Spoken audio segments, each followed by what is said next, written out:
আপনার সত্যের সঙ্গী বরাক সত্য সংবাদ, সঠিক খবর, সুনির্দিষ্ট বিশ্লেষণ এবং বরাকের প্রতিটি মুহূর্তের খবর সব এক জায়গায়। মুখ্যমন্ত্রী ডক্টর হিমন্ত বিশ্ব শর্মা আজ সোনাপুরের হাতিমুরা কামরাকুচিতে উপস্থিত হয়ে প্রয়াত সঙ্গীত শিল্পী জুবিন গার্গের অন্ত্যেষ্টিক্রিয়ার জন্য নির্ধারিত সমাধিস্থল ও সার্বিক ব্যবস্থাপনা পরিদর্শন করেন। মন্ত্রী কেশব মহন্ত ও বিমল বড়াও সঙ্গে উপস্থিত ছিলেন। তিনি বলেন, আগামীকাল সকাল 7:30 থেকে 8টার মধ্যে একটি অ্যাম্বুলেন্সের মাধ্যমে সরুসজাই থেকে জুবিন গার্গের দেহ কামরাকুচিতে আনা হবে। অ্যাম্বুলেন্সে শিল্পীর স্ত্রী গরিমা গার্গ ও ঘনিষ্ঠ পরিবার পরিজনরা থাকবেন। পিছনে একটি ছোট্ট বাসে অন্যান্যরা যাতায়াত করবেন এবং তারা নিশ্চয় আত্মীয়। শেষ যাত্রায় গাড়ির মিছিল থাকবে না। বিমানবন্দর থেকে যেভাবে দেহ আনা হয়েছিল সেভাবেই দেহ সমাধিস্থলে পৌঁছানো হবে। কামরাকুচি পৌঁছানোর আগে জাতীয় সড়ক থেকে অসম পুলিশ দেহটি সমাধিস্থলে নিয়ে যাবে। পুলিশ রাষ্ট্রীয় সম্মানের সঙ্গে গান স্যালুট প্রদান করবে। এরপর পুরোহিত আধ্যাত্মিক ক্রিয়াকার্য সম্পন্ন করবেন। মুখ্যমন্ত্রী জানান, আগামীকাল সকাল থেকে দুপুর 2টা পর্যন্ত জাগিরোড ও জোড়াভাটের মধ্যবর্তী জাতীয় সড়কে যান চলাচল বন্ধ থাকবে। রাজ্যে আজ ও আগামীকাল ড্রাই ডে ঘোষণা করা হয়েছে। মেঘালয় সরকারও জোড়াভাট অঞ্চলে মদের দোকান 2 দিনের জন্য বন্ধ রাখার সিদ্ধান্ত নিয়েছে। তিনি আরো জানান, আগামীকাল আসামের সব বিদ্যালয়, মহাবিদ্যালয় ও বিশ্ববিদ্যালয় বন্ধ থাকবে। যানজট এড়াতে কামরূপ মহানগর জেলার সরকারি কার্যালয় বন্ধ থাকবে, তবে রাজ্যের অন্যান্য স্থানে খোলা থাকবে। সরকারি অনুষ্ঠানগুলিতেও জুবিন গার্গকে স্মরণ করার আহ্বান জানান তিনি। পরিবারের সিদ্ধান্ত অনুযায়ী শিল্পীর 13 দিনের মঙ্গলাচরণ অনুষ্ঠান জোড়হাটে অনুষ্ঠিত হবে। সেখানে পরিবার সরকারকে সহযোগিতার জন্য অনুরোধ জানিয়েছে। এই অনুষ্ঠানের আনুষ্ঠানিকভাবে শিল্পীর অস্থি জোড়হাটবাসীর হাতে তুলে দেওয়া হবে, যাতে সেখানে স্মৃতিসৌধ গড়ে তোলা যায়। মুখ্যমন্ত্রী বলেন, সমাধিস্থলে প্রাথমিকভাবে একটি বাউন্ডারি ওয়াল নির্মাণ করা হবে। পরবর্তী প্রায় 7-10 বিঘা এলাকা ঘিরে পরিকল্পনা অনুযায়ী একটি পূর্ণাঙ্গ সমাধি গড়ে তোলা হবে। তিনি আরো বলেন, জুবিন গার্গের শেষ যাত্রায় কেন্দ্রীয় সরকারের হয়ে মন্ত্রী কিরেন রিজিজু উপস্থিত থাকবেন। মেঘালয়ের উপমুখ্যমন্ত্রী, অরুণাচল প্রদেশ থেকেও একটি প্রতিনিধি দল অংশ নেবে।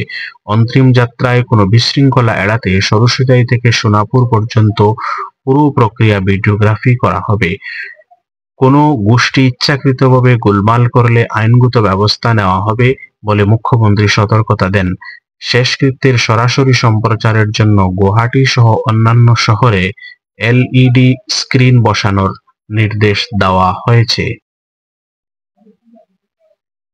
সেবা সপ্তাহ উপলক্ষে আজ শ্রীভূমি শহরের বিপিনচন্দ্র পাল স্মৃতি ভবনে এক নিক্ষয় মিত্র দত্তক কর্মসূচি অনুষ্ঠিত হয়, যেখানে মোট 88 জন যক্ষ্মা রোগীকে দত্তক নেওয়া হয়।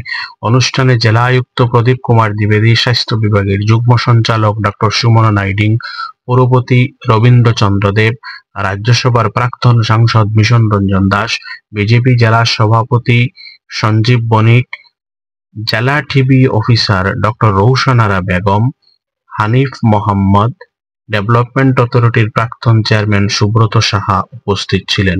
অনুষ্ঠানটি সঞ্চালনা করেন NHM এর district media expert Suman Chowdhury. এই কর্মসূচির মাধ্যমে সমাজের যৌথ দায়িত্ববোধকে স্মরণ করিয়ে দেওয়া হয়, যাতে যক্ষ্মা রোগীদের পাশে দাঁড়িয়ে তাদের সুস্থতার জন্য পুষ্টিগত ও সামাজিক সহায়তা নিশ্চিত করা যায়। এটি জাতীয় যক্ষ্মা নির্মূল কর্মসূচি এর লক্ষ্য অর্জনের এক গুরুত্বপূর্ণ পদক্ষেপ। অনুষ্ঠানে প্রয়াত জনপ্রিয় সঙ্গীত শিল্পী জুবিন গার্গের অকাল প্রয়াণে গভীর শ্রদ্ধা নিবেদন করা হয় এবং 1 মিনিট নীরবতা পালন করা হয়। শ্রীভূমি শহরের নীলমণি রোড স্থিত জেলা সমাজ কল্যাণ আধিকারিকের কার্যালয়ে পুরোপুরি টিকা ভিত্তিতে একজন মাল্টিটাস্কিং ওয়ার্কার বা MTS নিয়োগের জন্য দরখাস্ত আহ্বান করা হয়েছে। এতে আবেদনের জন্য প্রার্থীদের বয়স চলিত বছরের 10 অক্টোবর তারিখে 21 থেকে 40 বছরের মধ্যে হতে হবে। শিক্ষাগত যোগ্যতা যে কোনো স্বীকৃতিপ্রাপ্ত প্রতিষ্ঠান থেকে 10ম শ্রেণী উত্তীর্ণ।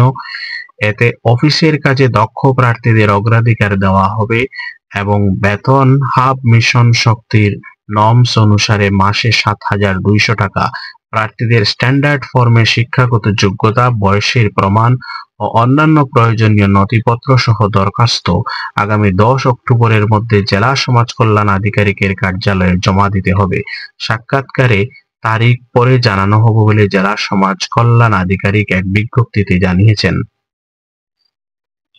আসন্ন দুর্গাপূজাকে কেন্দ্র করে বৃহৎ সিদ্ধান্ত নিয়েছে রাজ্য সরকার। রাজ্য সরকারের কর্মচারীরা চলিত মাসের বেতন আগাম দেওয়ার কথা ঘোষণা করেছেন রাজ্যের মুখ্যমন্ত্রী। আগামীকাল থেকেই ট্রেজারি বেতন প্রক্রিয়া শুরু করবে বলে মুখ্যমন্ত্রী ডক্টর হিমন্ত বিশ্ব শর্মা সামাজিক যোগাযোগ মাধ্যম এক্স হ্যান্ডেলে একথা জানিয়েছেন। বরাক সত্য সংবাদ দেখার জন্য ধন্যবাদ। সর্বশেষ আপডেটের জন্য সাবস্ক্রাইব করুন এবং আমাদের সঙ্গে থাকুন। বরাক সত্য সংবাদ, খবরের সত্যিই ঠিকানা।